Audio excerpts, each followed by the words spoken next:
So today on Arcade Attack, I've got James Purple Hampton, a bit of a legend, proper Jag legend here.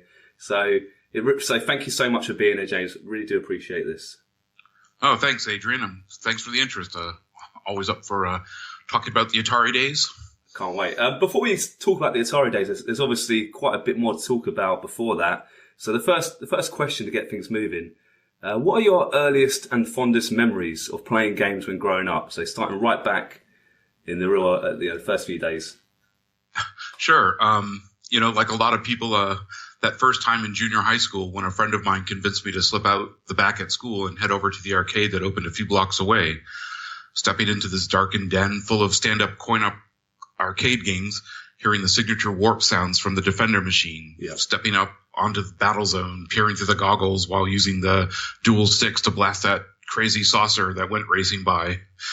And then, becoming mesmerized by the clever mechanics of Star Castle. Yeah. Which took, that game took more quarters for me than I can remember.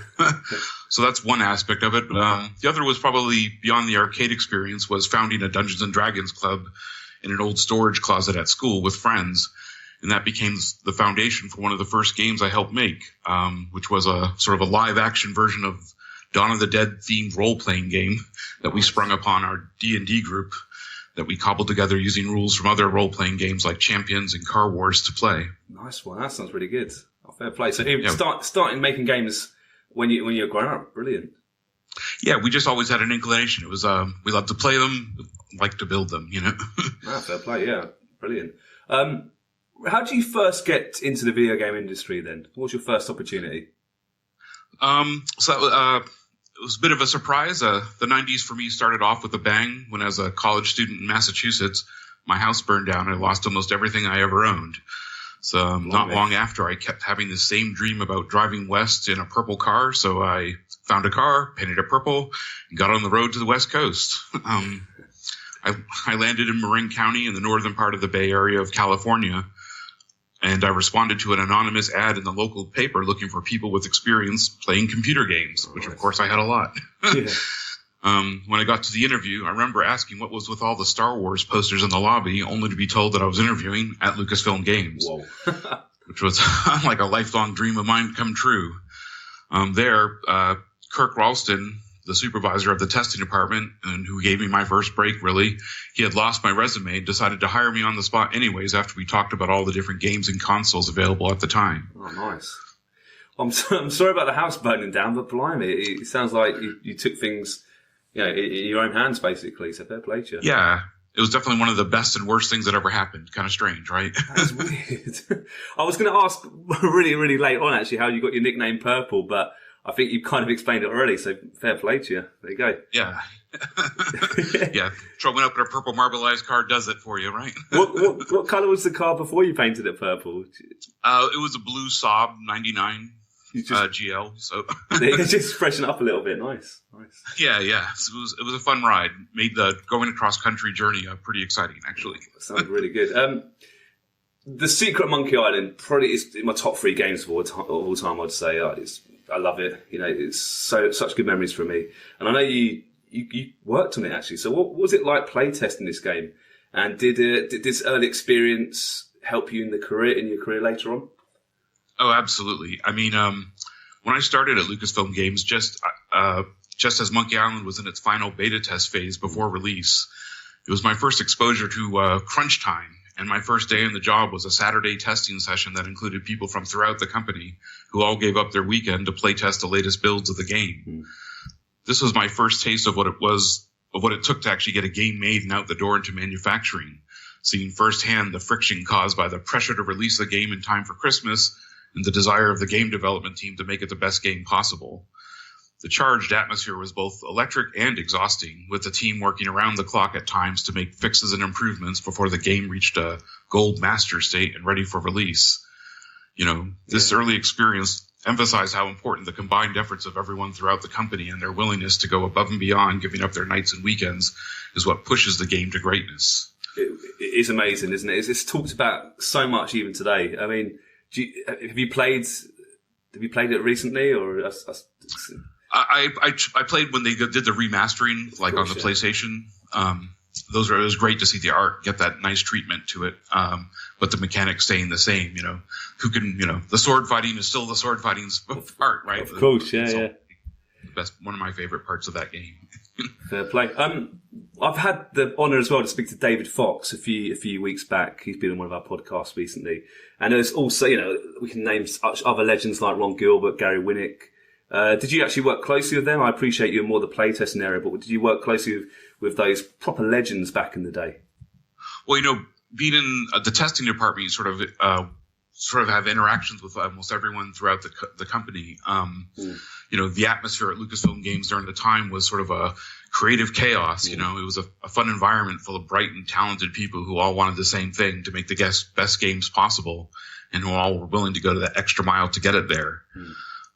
For me, I did get to work with Ron Gilbert on Monkey Island 2. Yeah. I was the lead tester on that, and Ron was very inclusive in the creative process and welcomed what we in testing called the giant D for design bug document. Nice. That a few of us in testing, including folks like Jim Current, Mark Cartwright, Brett Mogilevsky, and more, we all put together. It was full of ideas and reactions to the earliest build of the Monkey 2, and Ron listened. And we in QA were super psyched to see some of the concepts make it into the final game, such as this, that screwball take on the Indiana Jones travel map, where it's sort of as you're guiding yourself around, or the card catalog in the library room. I know you're talking about. Yeah, some Easter eggs that we could squeeze in. Nice. And while I didn't have a lot of interactions with Gary Winnick, he did step up and rally he was the leader of the art department, and sort of got them all to participate in their section of what was the company video that a few of us in QA had been asked to make, which was shown at the LucasArts annual company meeting, which you can find out there on YouTube. And David Fox, he was, I always looked at David as seemed like the unofficial voice of reason at Lucasfilm Games. Nice. I mean, having made some of the earliest titles, such as a truly excellent Ball Blazer game, as well as the initial Scum projects like Maniac Mansion and Zach McCracken, he valued quality, inspired the company to always aim high and push for the best possible games, and sort of learn that threshold of quality from him. Brilliant. Well, I think is it safe to assume you kind of learned from the best from your first experience in gaming? Is that fair? I mean, absolutely. I, didn't realize it at the time, or just what a critical juncture it was, but I definitely know now just how lucky and fortunate those days were. Yeah. I asked David actually if he ever got to meet George Lucas, and he said he hardly ever popped into the office, and he was busy making these films. Did you ever get the chance to see George Lucas? Or? There was some specific, George isn't a very public figure, so there was occasionally, like at the 4th of July company picnic, he would sort of make himself available or surface. So I actually got to fulfill a lifelong dream. As a kid, I drew out the entire Star Wars movies in about 200 or 300 pages, and this was one of the few things I actually pulled from the wreckage of that fire. So when I got to the company picnic, I was able to show it to George, like fulfilling my dream as an 8-year-old to show it to George Lucas, and he signed it for me, which was awesome. And so fair play. Made my life. Good on you taking the opportunity. Brilliant. Obviously, these are proper legends you work with. Do you have a personal favourite game that you maybe tested or just played in your own time? What's your favourite LucasArts game looking back? Well, I'll always have a soft spot for the often forgotten game Night Shift, which is where you're making action figures in a factory. You have to kind of keep the machine running. That was the first test title I was lead tester on, and included this one design feature, which I always look at as my first design feature that made it into a game. Nice. Yeah. But probably my favorite game is probably Monkey Island 2, LeChuck's Revenge. Yeah. I was super involved in the process, and it would definitely have to be my favorite LucasArts games. Folks like Ron Gilbert leading the Scum team, made up of people like Tim Schafer and Dave Grossman, were open to feedback from us testers, and even included us in the brainstorming for the climactic ending of the game, where my suggestion to make it like a Saint Elsewhere-like ending, where it's revealed that it was all a dream, became the basis for the cliffhanger finale, where it revealed LeChuck and Guybrush are actually two brothers in the real world, just as we see LeChuck's Erie's eyes glow in the final shot. That's your idea. Brilliant. Yeah, I mean, it was like this jam session, and we're just he was kind of open to ideas, and I had always liked the way the St. Elsewhere ending worked, that kind of dream within a dream thing, Well, That's brilliant. I mean, fair play, because it shows they listened and you had some great ideas. And obviously, it sounds like, well, just even speaking to David a few weeks ago, he said the atmosphere was incredible. Everyone was looking after each other and chipping in here and there. So it sounds like it was a good time. Yeah, exactly. I mean, it's like everyone had the right spirit about it. That anything we could do to sort of push the game to be the best game it could be, and that was really amazingly important and vital for people to hold on to and fight for. So fair enough. It sounds like you had a pretty good little number at LucasArts, and obviously you're well respected. But why did you end up leaving in the end?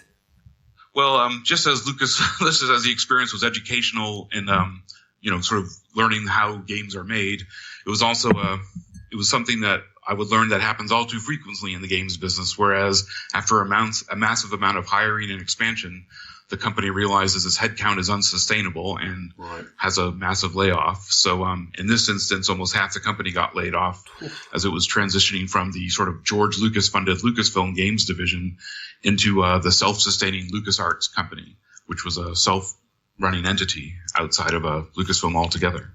Right, that's not the nicest way. Yeah. It's a shame. That must have been a huge shame at the time, I take it.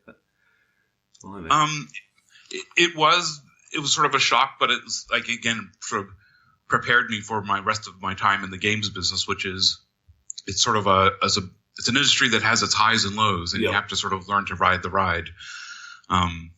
It's like not unexpected to have that happen, so you just get adjusted to it.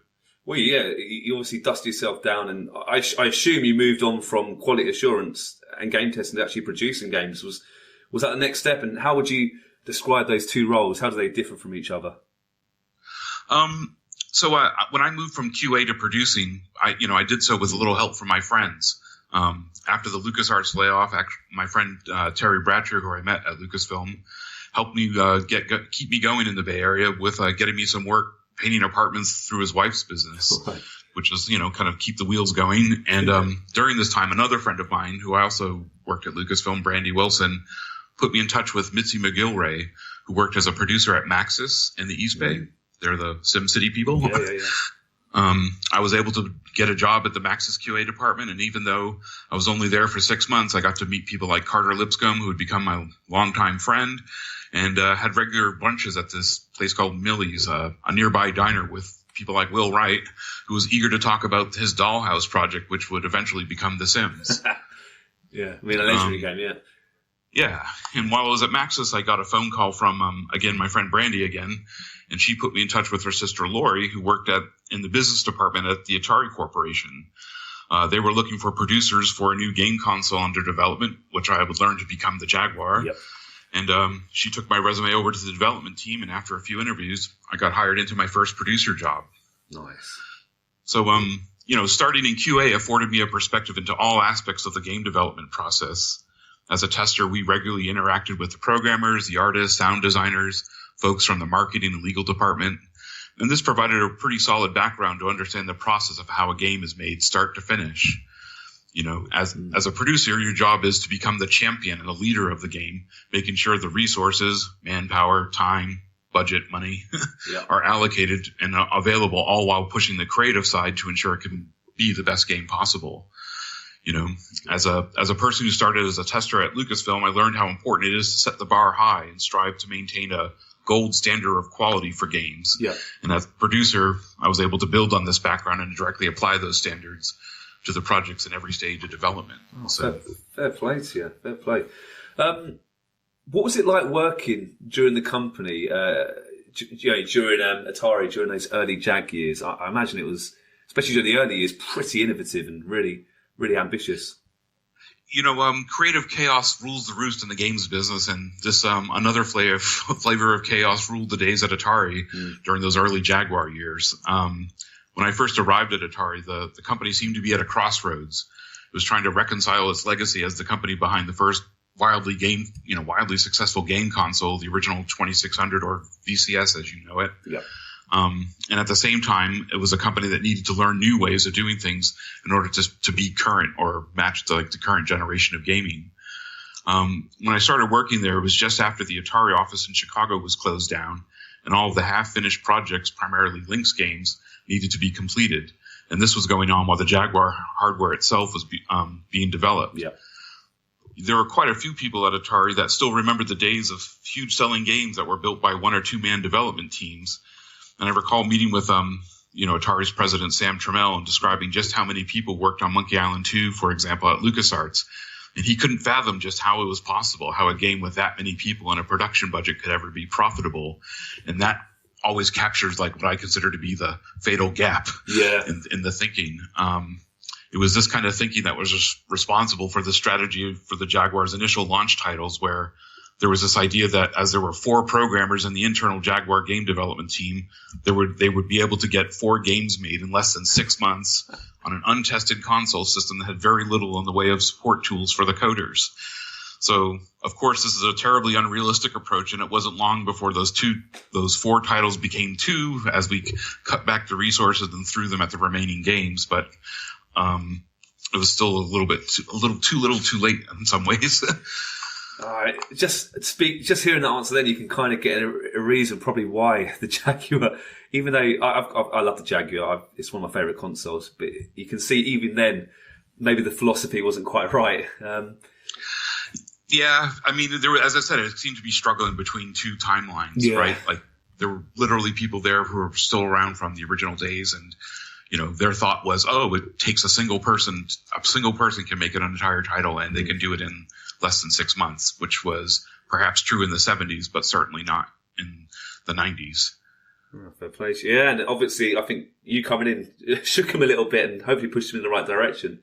Well, yeah. I mean, Sam ultimately grew as working there. He was the one who opened up, Sam Tramiel really did, extend the schedule for AVP and really sort of, he stepped up and was ready to learn new things. It's just that initial launch title didn't quite get that treatment. It was like a little bit down the road. Fair enough. I am a huge fan of Alien vs Predator. I have to say, I still play it today. I think it's that and Tempest 2000 is probably my favourite Jaguar games.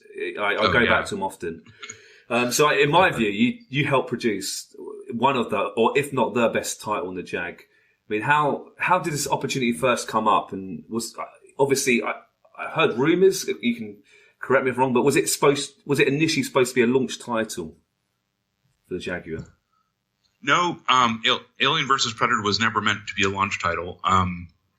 Early on in the pre-production planning stage, it was recognized that the Jaguar AVP would be an ambitious effort and need a little bit more time in development. So I believe the original target release date was spring of '94, a Q2 release in business terms. The development period was extended to the fall of '94 when I convinced Sam Tramiel to relocate the programmers from England and set them up working directly with the Atari level design team at Atari headquarters in Sunnyvale, California.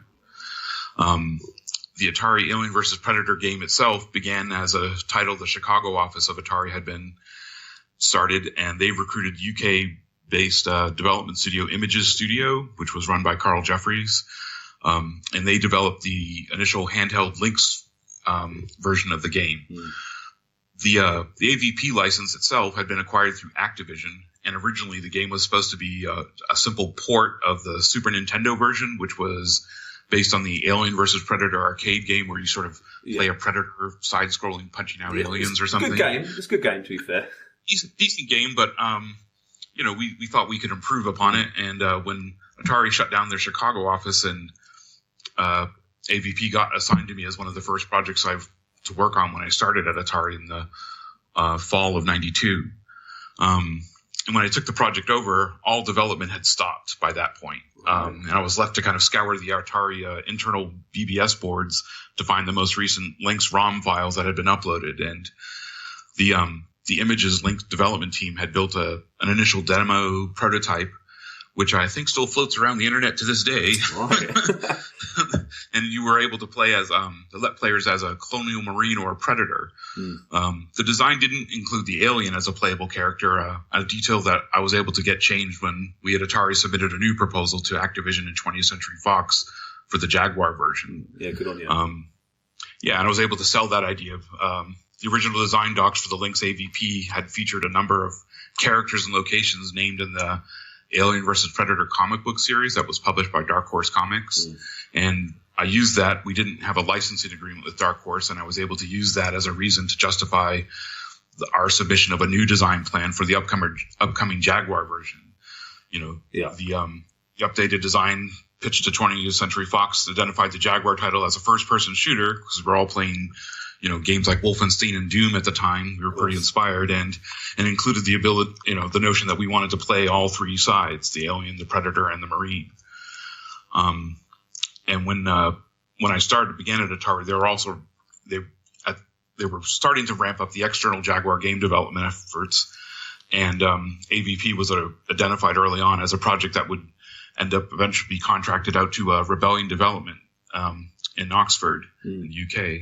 And during those initial discussions, Atari shared the design docs from the Lynx version as well as the three-sided design concepts that we had developed internally at Atari, and by the people who would become the Atari level design team for the final game. Right, nice. That's some really interesting things there. Thank you.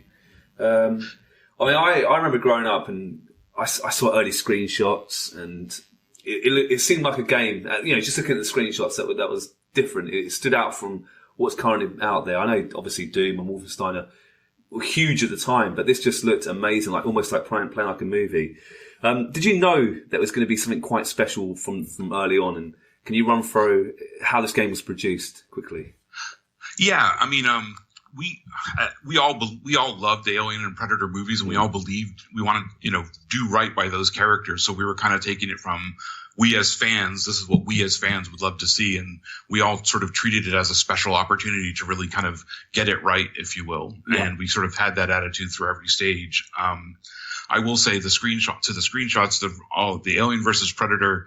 The creative and unique art direction was established by the Rebellion team and their art department. To show off the Jaguar's capabilities, the Rebellion artists used photos of set tiles and model kits of the Alien and Predator characters, which were meticulously painted and posed and animated by artists Stuart Wilson and Toby Banfield at Rebellion. Right.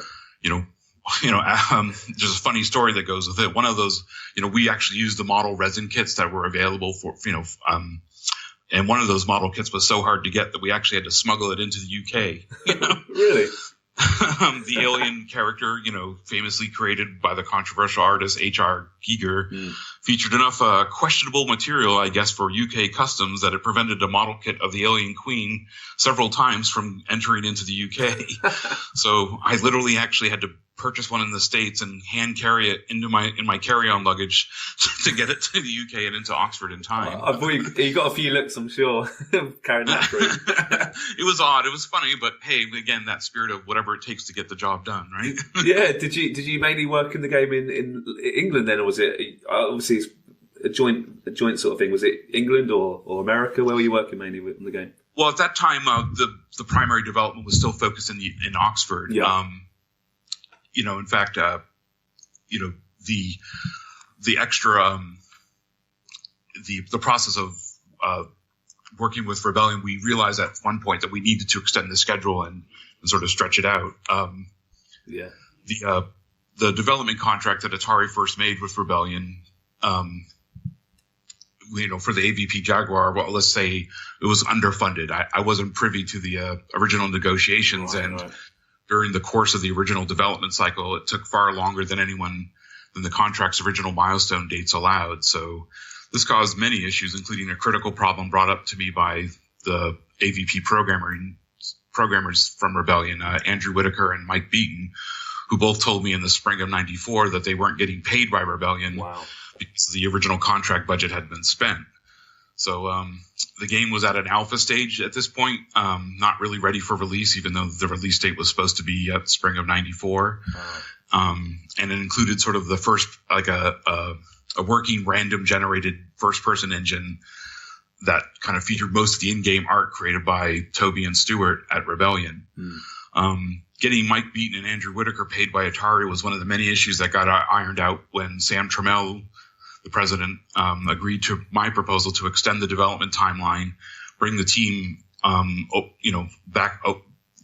the programmers of Andrew and Mike from the UK and have them located on site at the Atari headquarters during the summer, and in time for end of year holiday release date. So once the Rebellion programs were in Sunnyvale, they were able to work directly with the hardware Jaguar engineers to resolve some of the technical bugs they were struggling with. And as well, they were also worked directly to implement the level map, story, and gameplay design developed by the in-house Atari level design team, as well as all the sound effects and music created by the Atari audio department. So It was really a sort of a cross-continent development process overall. And obviously that explained why it was postponed and delayed a little bit, to and fro and so forth. But fair play for keep plugging away at it. So good on you. Yeah, and again, I have to give credit to Sandra Miller for having, for backing my plan and having the vision to realize it would be better to come out with a great game in the fall than come out with a on-time, not-so-good game in the spring. So, he saw the potential and gave us the extra runway to actually, pull it all together. Oh, fair play. And, just reading on the internet, I think Sam Trammell doesn't always get the respect he deserves. Some people are not always his biggest fans of what he did with Atari, but it sounds like, for you at least, he was a good person to work for. Is that fair enough? Yeah. I mean, looking back, I consider it was an honor to work with Sam Trammell. Yeah. I mean, he really, he demonstrated someone who, clearly a business leader, but also willing to listen to and able to grow, not change his own point of view and learn the new realities of what game development was like in the 90s and try to, do what's best for, try to see it our way of like what would make for the best games and the value of giving extra time and that extra push to nudge things along. I really, respect Sam for having the vision to take us there. Oh, brilliant. It's really, really good to hear this, actually. Fair play to you. I've heard, I do a lot of digging around the Jaguar. I love learning more about the Jaguar. And I've heard some rumours, and you can tell me if they're wrong or correct, whatever, that Alien vs. Predator literally pushed the Jag almost beyond its limits. Through some very clever programming, for some very clever kind of tricks of the trade, they managed to push the game to the console's maximum abilities. Would you feel that's fair enough, or is there any other games you think deserves this accolade that's pushing the Jaguar to its limits? There's a big debate online. Has the Jaguar ever really reached its limits? And I think Alien vs. Predator might be the one. What do you think? I also have heard a lot of rumors about games that push the limits about what the Jaguar hardware could do. And, I would agree in its own way, AVP pushed the envelope for sure. The amount of data that could be loaded into memory at once was really taken to the limits by the game's attempt to do photorealistic textures for all the art elements. I mean, that was above and beyond. And I know one of the initial, things that the Rebellion team was struggling with and was able to work out with the Jaguar hardware engineers. That said, as there were very little in the way of developer tools for the Jaguar as a whole, by my view, any Jaguar development team that completed a game, most likely in one way or another, pushed the limits of what could be done. I know that sounds like a lot, but unlike, say, the modern consoles where there's usually a full library of coding tools and development assets they can work with, it was a pretty empty toolbox to start with that most of the teams faced. Oh, fair enough. I mean, it's not got a huge library, the Jaguar, but it sounds like any of the completed games, the developers deserve a little pat on the back because it doesn't sound the easiest console to make games for. So yeah, exactly. The fact that they made it to the finish line at all, that's pushing the envelope. It's probably another reason why I've heard so many interviews and stuff online why so many games were never finished or completed. There's such a huge list of games that have never been released and are so close to being finished for the Jaguar. It's a bit sad, really, but there you go. Yeah, that's again one of the lessons you learn as in the games industry is sometimes it takes getting to the finish line is a lot harder than it seems. Fair enough, yeah. I mean, you worked with some very talented people, obviously before Alien vs. Predator, during Alien vs. Predator, and I would say, correct me if I'm wrong, but none more so than the Marine himself, Lance Lewis. Now, would you be able to share a few stories of this great man who we recently found out passed away recently? What's your views on Lance Lewis? And Lance, this is one of the legends of the late and great Lance J. Lewis. I mean, just to kind of capture the kind of person who he was, and he was a true friend. At the very end of the development of the Jaguar AVP, the game had to be approved by 20th Century Fox before we could release it to manufacturing.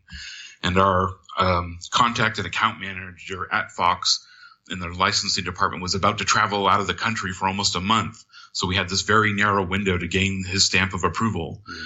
And on the day when the Fox representative was supposed to be getting on a plane to leave for 3 weeks, I recall that, again, Sam Trammell used some of his influence to get him to come into his office at, Nakamochi Plaza or, the Fox headquarters in Los Angeles for a final approval and review meeting the morning that he was supposed to take flight. Mm. And so the AVP crew had been working around the clock, and on that final morning, after another all-night testing session, we had finally reached a stable build ready to be shown to Fox. And as I headed out the door from Atari headquarters, there was Lance J. Lewis, who had been up all night with the rest of us, pulls up in front of me in his Jeep and tells me he's going to get me to the San Jose airport on time.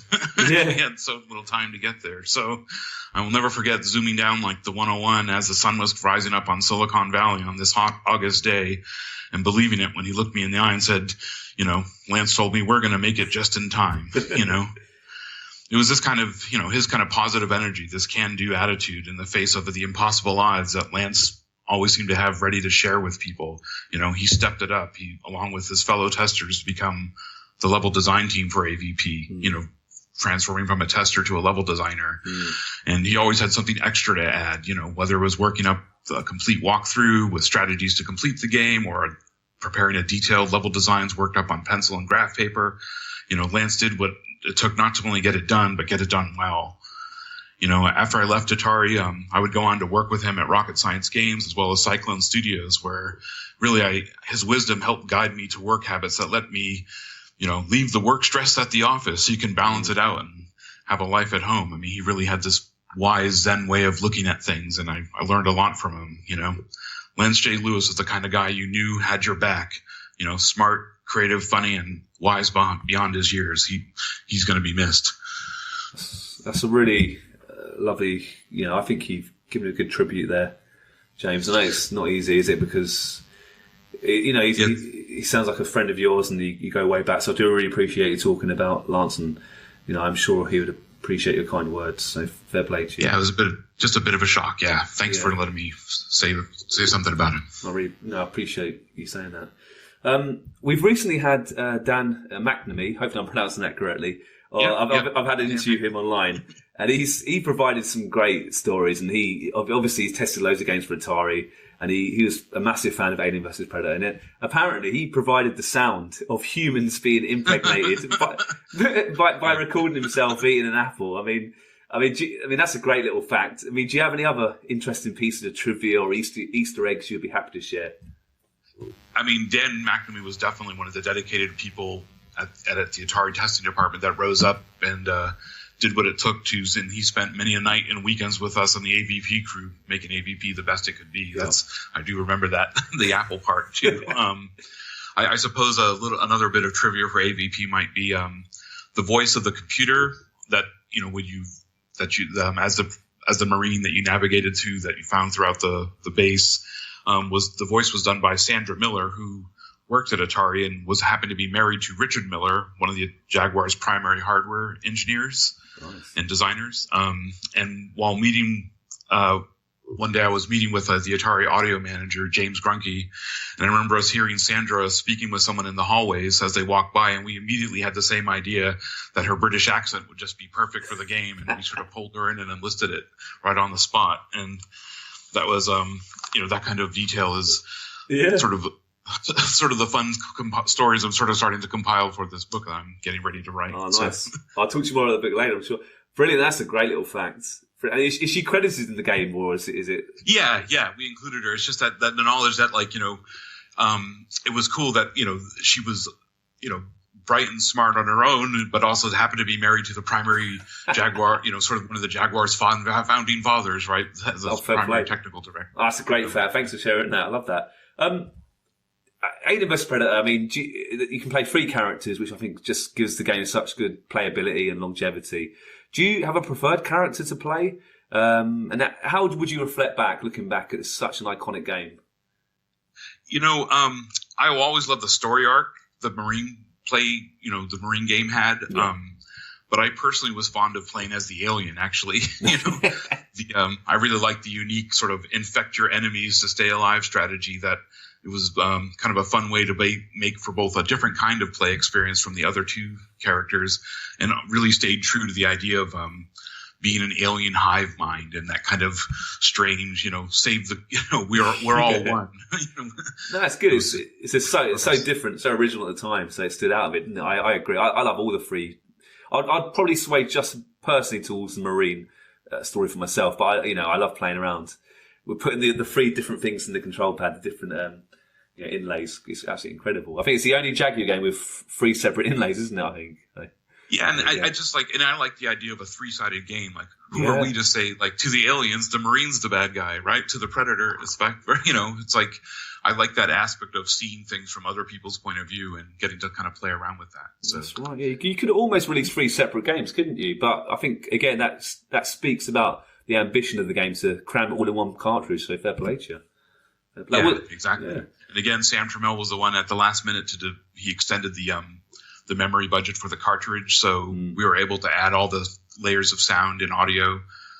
We pretty much spent like a fraction of it on the remaining artwork, but most of it on audio when we got the extra 2 megs on the cartridge. On the apple biting sound effects, of course. Yep. But I mean, again, James Grunke and the audio team at Atari, the internal audio team, really rose up and kind of made that sort of atmospheric, creepy. Yeah. No, I agree. creepiness that really plays. I mean, I think it is a first-person shooter, but it's almost like a survival horror sort of element to it. You can't waste bullets. You can't go Rambo style. I think it's a very clever strategy sort of game as well. That's why I think it stood the test of time a bit. It's not just release all your bullets on the enemy. So that's why I like it as well. It's quite a clever game, I think. Well, thanks. I mean, and everyone on the team, it makes all those nights that we stayed up making it worth it to know that players out there stayed up all night playing it. Yeah. That's why we do this, right? Fair play to it. It was obviously one of the Jaguar's best-selling games. It was a huge success in that sense. But did you or anyone else ever start working on a follow-up, either on the Jaguar or any other sort of console? Or? Well, after the original AVP game was released in manufacturing, the internal Atari level design team and myself, we reconvened at there's another Atari producer, Ted Takichi, who hosted us a few times during the AVP process, where he had this massive screen television and the director's cut laserdisc versions of Alien and Predator movies that we studied initially to sort of kind of come up with the original design. And then after the game was released, we re-met at his house and did brainstorming sessions for, what the design elements we'd want to include in a CD-ROM version. Oh, nice. There was a consideration to make a Jaguar CD version of it. Wow. We put all these ideas into a document that we submitted to 20th Century Fox. And my understanding is that they passed that along to the Rebellion team, who they then eventually hired to develop the PC version, which came out, I think, about 4 years later. So they used some of your ideas. Wow. Right. I mean, I wonder if this document still exists. I mean, it'd be so great, wouldn't it, to see it now and get it on the internet, wouldn't it? But I suppose I mean, I'm not sure if it survived my multiple moves since then, but I should go digging in the archives, I'm sure. Oh, so you might actually have it knocking about. Fair play to you. Fair play. Yeah, if I come across it. I know I've got some of the, like that debug from the LucasArts days with like notes from Ron Gilbert on it. I know I've got that somewhere. That'd be incredible to see one. If I can find it, I'll send you a photo or something. That'd be excellent. I mean, next question. Whenever I've spoken to people that worked for the Jaguar before, I always like to ask them if they worked on any other games that were never released. And there's always one or two they can talk about. I mean, BJ West, he worked on Black Ice, White Noise. One of the most infamous games never released, I think. I mean, I don't know if you ever got a chance to see that yourself. But was there any... sorry. Yeah, I did get to see it. Those guys had a really great vision. It was, again, ambitious. And it's always like, woulda, coulda, shoulda. Right? I would have loved to have seen that one get finished. Ahead of its time, I think, that game. Would you agree? That's what I think personally. Definitely. I mean, when you look at what's happening even like in movies and games now, it's like those guys, BJ West, Chris Hudak, they really had it together as far as a kind of a forward-thinking vision of what a game could be. Yeah, I totally agree. But did you ever start working on any other Jag games that were never released? Could you reveal a few? Yeah, I mean, off the top of my head, there were, again, kind of going back to that internal development push where initially we had 4 games because we had 4 programmers and it kind of came into 2.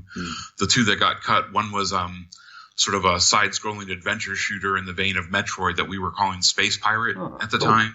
You know, I loved Metroid, so I was kind of interested in seeing that one, but that sort of hit the wall. And there's another one, I forget what we called it. I loosely called it what I call the Sanskript Journey. There was a programmer, John Wentworth, who was an Atari engineer who had envisioned this exploration game where players navigated worlds using symbols and hand gestures based in Sanskrit traditions. Wow. You know, it's a pretty wildly ambitious and cool project, and again, way ahead of its time, and probably best suited for like virtual reality setups with goggles and gloves. It was just like this sort of cool transformation type of game. I would have loved to have seen that one get done. That sounds so original. I mean, that could work today, you'd think. I mean, wow. Yeah. I mean, especially with the push on VR, it's like it's almost like the technology's kind of finally caught up to the idea. And John Wentworth, if you're out there, go for it, man. Yeah, I agree. I think it could be quite educational as well, couldn't it? To be fair, wow. Yeah, exactly. And that was something I always value in a game, where you learn something as well. Oh, good on you. I'm like I told you earlier, and James, I'm sure you got more than the soft spot for the Jaguar, but it was a bit of a failure overall in the grand scheme of things. Why do you think Atari, or what would you think Atari should have done differently, or would you even class the Jaguar as a failure? What's your view? I mean, you have to look at the facts, right? Like it wasn't a Super Nintendo, it wasn't a Sega Genesis, right? It didn't have that widespread appeal. There were some good games made for it, but when I have to stop and look at it, I have to realize, Atari was a company that was stuck in time.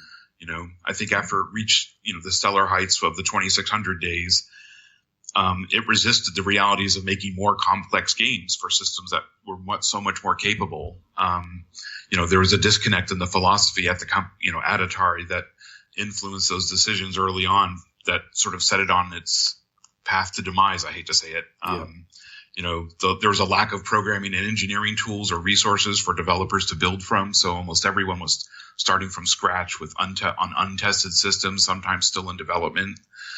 And instead of kind of giving dev teams like leg up on their projects, there was, I hate to say it, this basic idea that any programmer that needed such tools was an idiot, almost. Right? That's a bit not harsh. from me, but from certain personalities on the Atari sort of engineering side of things. They just viewed that kind of middleware as wasteful or something, but really almost essential when you're starting out on a new console. And I hate to say it, Atari was guilty, but of a lot of people are guilty of what I call not accepting the bad news early, right? So instead of accepting that the Jaguar titles were going to be more complex and thus demand larger development teams and needed much bigger budgets and more time to build things in, they sort of set their initial course based on their 26 era of thinking, which, like that 4 internal programmers meant they could get 4 games in less than 6 months, which is proved impossible, of course. That type of thinking, it did shift again. As I saw in the years I was there, Sam Tramiel really sort of transformed his thinking from the old to the new, but sometimes again, it's like a little too late, perhaps, to really make the difference. Yeah, I agree. What you said, actually completely makes sense now. It's such a shame though, because I think the Jaguar had a lot of potential, and there's more games like Alien vs Predator. Who knows what could have happened, eh? But there you go. Yeah, exactly. I mean, we really could have gave it our all, and I was thankful to have the opportunity. Sort of like I always look at it as the chaos that made things at Atari sort of crazy was also the same chaos that made it really excellent, because you could sort of take if Sam saw you had a vision, he'd let you run with it, and that's something I always again admire, that he's let me he saw that I had a plan for AVP and let me take it to the finish line that we reached, and keeping that gold standard for quality at the top of the list. Good on you. I mean, we've only spoken about a few games you worked on today. We haven't got time to go through all your games. I mean, you've got a huge list, actually. Really, proper respected games. But out of all the games you have worked on, is there a game you're most proud of? Can you explain why? Yeah, I mean, Alien versus Predator is still at the top of my list. I mean, it really does. It was a super challenging experience, getting it made. I worked on the project. I think I once counted out to like 23 months, almost 2 years solid working on it. And the entire development teams, everyone sort of stepped up their efforts and applied themselves to relentlessly pushing the game and getting it to the finish line in the condition we did. It was my, as a producer, I was able to execute on the design plans that we had our dreams for. And again, sort of, thanks to, Sam, he was able to give us the extra bit of runway at the end to sort of pull it all together and enlist the aid of the Atari internal development level designers and really make it the special game that it became. Oh, fair enough. I don't suppose there's any games you worked on a longer time period than Alien vs. Predator. Is that fair? That's fair. Yeah. I mean, I've worked on a lot of shorter titles, some of them longer, some of them less, but AVP was a marathon. It was, yeah. Nah, fair play. A bit of a personal question in a way, but have you got, apart from the games you've worked on, do you have any top 3 video games that you've played? I mean, I assume you're a bit of a gamer outside the programming. What are your 3 games of all time, would you say? It's a tough question. Oh, yeah, man, that is a hard question. There's so many different types of games and so many moods to be in to play. I mean, like, I could kind of rattle off. I'm currently playing things like, Destiny and Need for Speed, but if I had to narrow it down to like my favorites of all time, I'd probably go, this is going to sound boring, but maybe Tetris, which is, I know it's a chocolate chip cookie recipe of gameplay, but it really is an epic classic that I still, can pick up and play at almost any time still to this day. I don't know if you remember this one. I have a soft spot for some racing games. So Motor City Online, which was, it was a fun game kind of buried underneath a top-heavy interface. I've never heard of it. I'll have to check it out, definitely. It was actually built by the Need for Speed team in like the late 90s, early 2000s, and it was an MMO. Actually, it was a car racing MMO. Oh, nice. And if you could just get past, like, it unfortunately required you to sort of have a mechanical understanding of how cars fit together, which was a little bit asking people a bit much. But if you could get past that and just, use some of the publicly available setups that people posted online, you realize, like, wow, what a terrific, fun racing game that became. Oh, cool. The last one is probably sort of an old school one, the original Hitchhiker's Guide to the Galaxy text adventure. Yeah. I don't know if you ever had I had the box copy that included things like the microscopic space fleet and peril sensitive glasses. I mean, one of the best, games I ever had so much fun with, right? Nice. So the Babelfish puzzle was amazingly hard, but so satisfying when you got it done, You're a fan of the books as well, I take it. Of the course. radio series, yeah. And the radios, from the beginning, Fair play to you. What projects are you currently working on? Are you still working on games, or what kind of to quote The Prisoner, that would be telling. I'm also in the process of actually, putting all these different tales from my time when I started at Lucasfilm to around when I actually finally left Atari. I think into like a book or a blog with all the kind of juicy behind the scenes details that we've sort of been touching on today. So. That'd be so good. Yeah, definitely. Give me a shout when when that's ready to be like released or promoted. I'll definitely be interested to read that and get involved. Right on, for sure. I absolutely will. James, brilliant. That's excellent. I can't wait to see, go into more detail with that. You kind of answered it earlier, but maybe there's a bit more to it. How did you actually get your nickname Purple? I don't assume it's your proper middle name, is it? Yeah, not quite. When I first arrived at Lucasfilm, all the testers in the QA department had a nickname that we all used to log in to the bug database. And so for me, as I came driving up in a purple marbleized car with these purple tinted glasses and purple streaks in my hair, the name Purple was given and it just stuck with me. So nice. That's pretty fun. Have you still got the purple streaks in your hair? Is that long gone? The streaks, no, but I still wear the purple glasses. Yes. So. Oh, nice. My hair is more gray now than anything. So fair enough. How about the car? Is that gone as well now? Yeah, the car sadly didn't make it. As much as I love the car, it was a mechanical mess, so I had to cut that one loose as well. I'll try to maybe dig up a picture and send it over to you. Oh, James, it's been such a pleasure. I mean, honestly, the stories you told me are brilliant, and thank you so much for your time.